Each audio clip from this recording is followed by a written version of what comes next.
warahmatullahi wabarakatuh. Salam sejahtera untuk kita semua.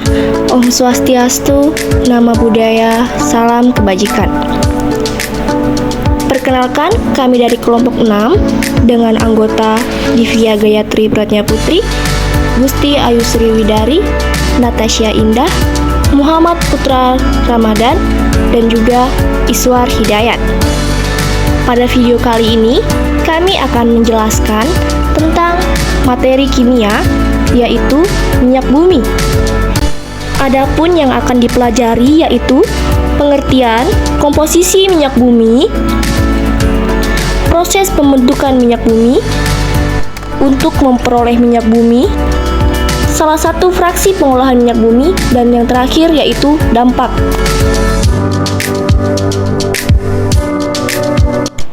Minyak bumi adalah suatu campuran yang terdiri dari berbagai senyawa kimia, terutama senyawa hidrokarbon, dan terbentuk dari dekomposisi yang dihasilkan oleh fosil, tumbuh-tumbuhan, dan hewan. Lalu, senyawa apa saja yang terkandung di dalam minyak bumi? Nah, minyak bumi sebagian besarnya atau sekitar 90 hingga 98% mengandung senyawa hidrokarbon. Nah, dari senyawa hidrokarbon ini yang paling utama atau yang paling banyak adalah senyawa alkana, kemudian sikloalkana, lalu senyawa aromatik, kemudian selain senyawa hidrokarbon, sebagian kecil dari minyak bumi terdiri dari senyawa-senyawa karbon yang mengandung belerang, nitrogen, maupun oksigen. Salah satu teori proses terbentukan minyak bumi adalah teori duplex. Menurut teori ini, minyak bumi terbentuk dari tumbuhan dan hewan yang mati yang berubah menjadi jasad renik. Nah, kemudian jasad renik ini terbawa air sungai bersama lumpur lalu mengendap di dasar laut akibat pengaruh waktu yang mencapai ribuan bahkan jutaan tahun. Temperatur tinggi dan tekanan oleh lapisan di atasnya, jasad renik ini berubah menjadi bintik-bintik dan gelembung minyak atau gas. Kemudian, bintik minyak dan gas bergerak ke tempat yang tekanannya rendah dan terakumulasi pada daerah perangkap yang merupakan batuan kedap. Nah, pada daerah perangkap ini, gas alam, minyak dan air terakumulasi sebagai deposit minyak bumi. Kemudian, karena proses pembentukan minyak bumi memerlukan waktu yang sangat lama, maka minyak bumi dikelompokkan menjadi sumber daya alam yang tidak bisa diperbarui atau tidak dapat diperbarui. Berikutnya yaitu proses pengolahan minyak bumi. Untuk memperoleh minyak bumi, pertama kali yang dilakukan adalah penambangan atau proses pengeboran. Kemudian, dari hasil pengeboran ini akan diperoleh minyak mentah yang disebut juga dengan crude oil. Minyak mentah yang terwujud cairan kental hitam ini belum bisa dimanfaatkan ya. Agar bisa dimanfaatkan, maka minyak mentah ini harus diolah terlebih dahulu melalui proses penghilangan minyak. Nah, pada proses kilang minyak ini terdiri dari 2 tahap pengolahan minyak bumi. Tahap pertama yaitu dengan melakukan distilasi bertingkat. Distilasi bertingkat adalah proses distilasi berulang-ulang sehingga didapatkan berbagai macam hasil berdasarkan perbedaan dan titik didihnya. Nah, dari proses distilasi bertingkat ini nantinya akan dihasilkan 5 fraksi-fraksi. Pertama adalah fraksi yang mengandung LPG. LPG ini biasanya digunakan untuk bahan bakar kompor, namun bisa juga diolah lebih lanjut menjadi bahan kimia lainnya. Kemudian, fraksi yang kedua disebut juga dengan nafta. Nah, dari nafta ini, pada pengolahan selanjutnya akan diperoleh bensin atau bahan petrokimia yang lain. Selanjutnya, fraksi yang ketiga atau fraksi tengah adalah fraksi yang mengandung kerosin atau aftur. Kemudian, fraksi yang keempat adalah free yang mengandung solar yang biasanya digunakan sebagai bahan bakar mesin diesel. Lalu yang terakhir adalah fraksi kelima yang disebut juga dengan residu.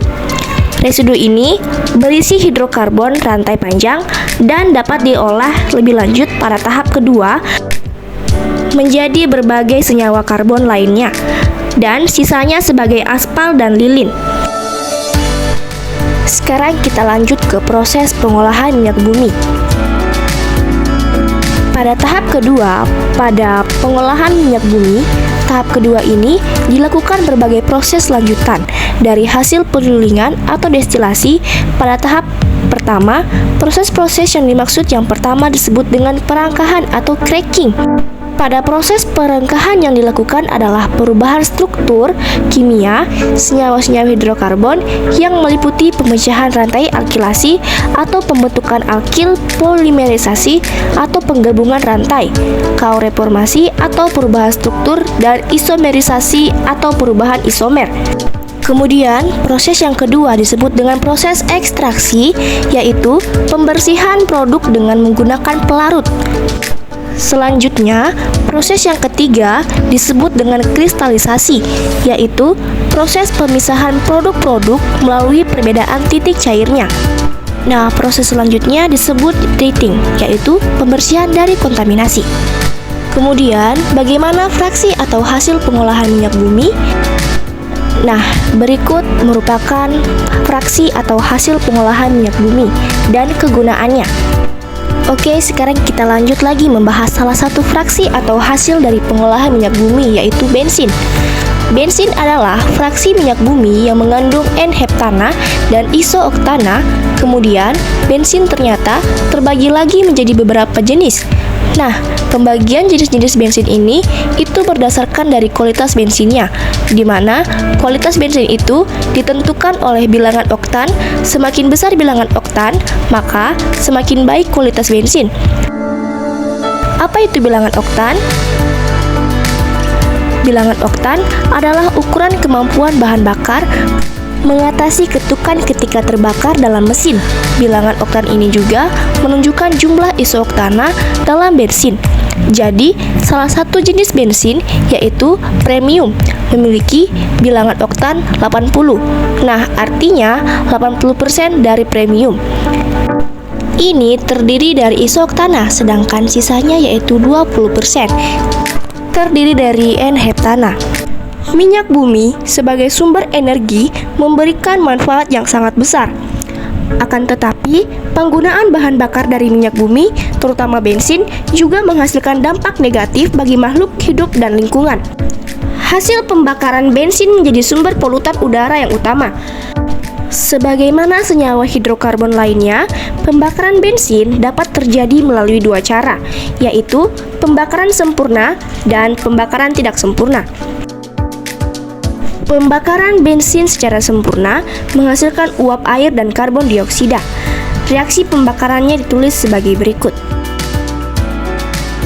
Uap air tidak berbahaya bagi manusia, tetapi uap air merupakan gas terbesar yang menyusun gas rumah kaca.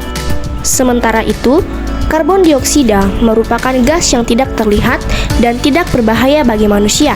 Akan tetapi, karbon dioksida membentuk gas rumah kaca bersama uap air dan beberapa jenis gas lainnya. Karbon dioksida bersifat meneruskan gelombang pendek sinar matahari dan menahan gelombang panjang sinar matahari atau yang disebut dengan inframerah. Hal inilah yang kemudian mengakibatkan kenaikan suhu permukaan bumi. Kenaikan suhu akibat gas rumah kaca disebut pemanasan global. Sebagai salah satu hasil pengolahan minyak bumi, bensin juga mengandung pengotor seperti belerang, nitrogen, dan beberapa unsur logam.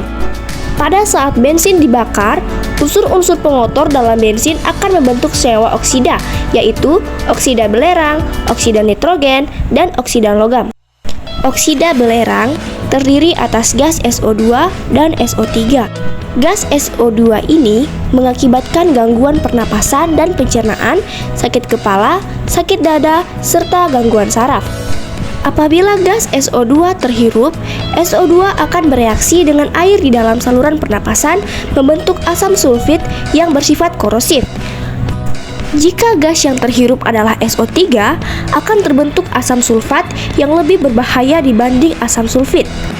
Dalam kondisi udara lembab di atmosfer, gas SO3 dan uap air akan berikatan membentuk droplet asam sulfat dengan reaksi sebagai berikut.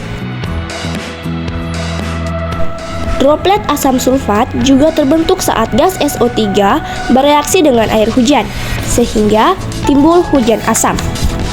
Hujan asam mengorosi logam, merusak bangunan, dan menghambat pertumbuhan tanaman. Sekian penjelasan tentang minyak bumi. Mohon maaf jika ada kesalahan kata. Kami akhiri. Wassalamualaikum warahmatullahi wabarakatuh.